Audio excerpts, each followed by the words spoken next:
So I was thinking earlier today, a point that I've made several times about this whole compare and contrast bullshit. You know, like,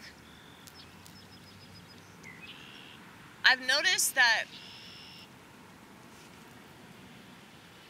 a lot of people can't take responsibility for not just their life, but how, like, their perspective could be problematic, you know?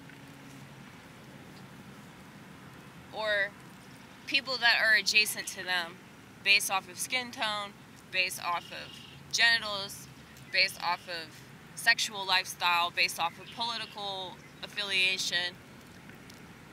They can't accept the fact that there are some people that are adjacent to them that are not so very good.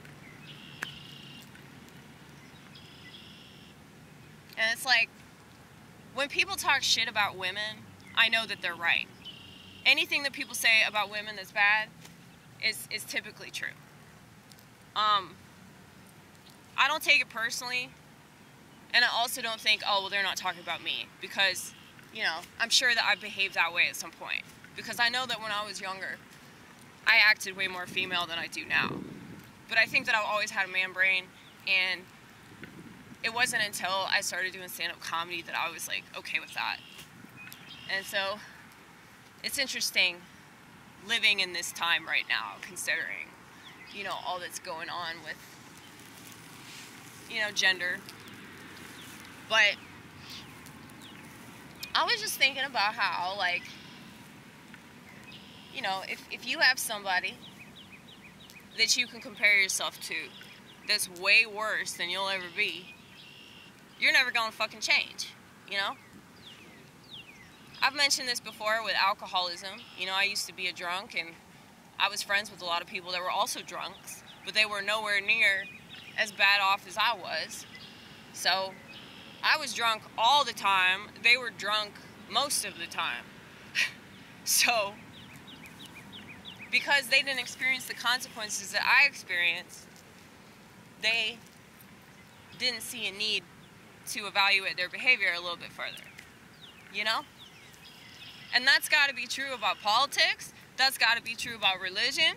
That's got to be true about anything. Ooh, ooh. Y'all got so close to me. Holy shit. They start running towards me. Well, I'm glad that y'all are comfortable enough with me to come close. Look.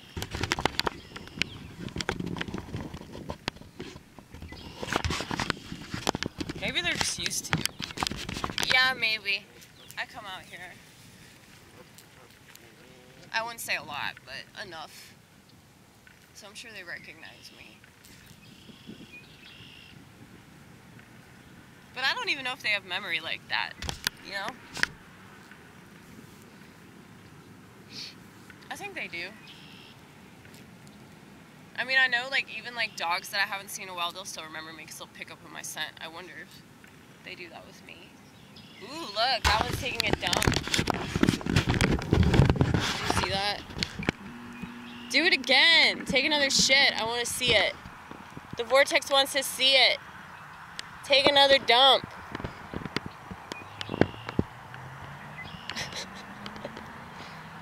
Do it. Are you constipated?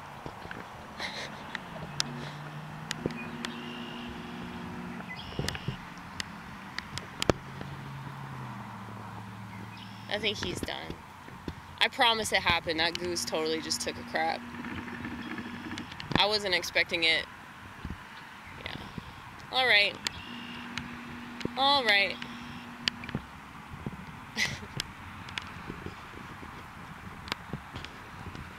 Anyway.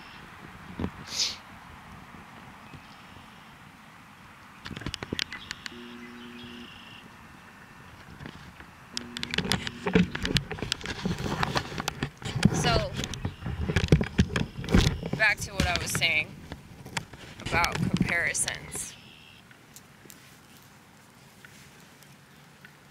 What I've seen a lot with women, but also with a lot of these political groups.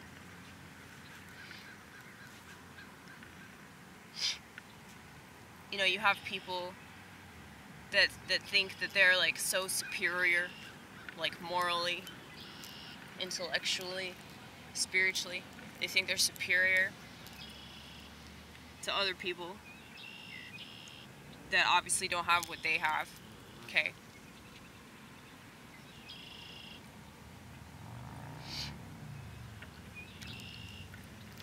And I just think that this is a totally wrong approach. And they're basically making it clear that they're really not that different. So it's like in their efforts to prove to the world, in their efforts to prove to the internet canyon that they are superior, that they are better, that they are wiser, that they are smarter, all of that, it's like they do the exact opposite because they look the same. And anybody from the outside can see that both of these camps are the same.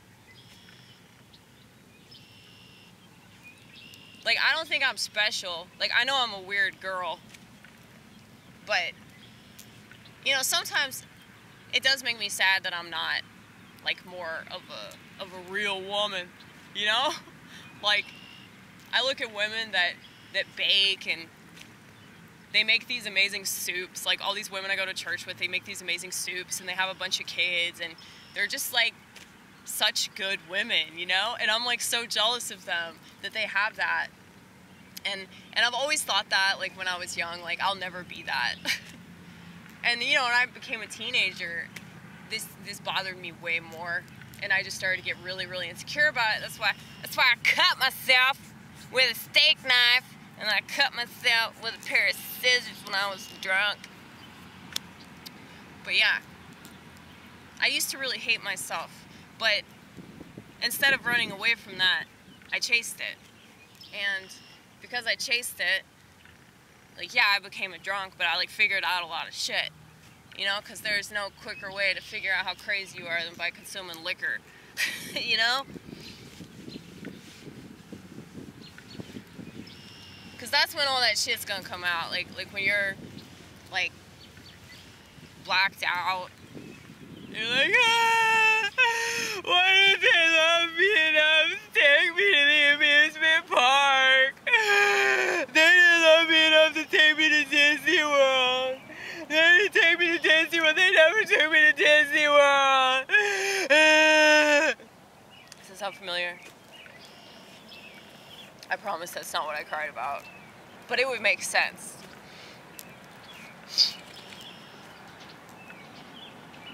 But, like, I faced that darker part of me that felt victimized. I faced that darker part of me that wanted to stay mad about things. And we all have that inside of us. And the ones that are really in the darkest place are the ones that keep denying that that's a part of them. Okay?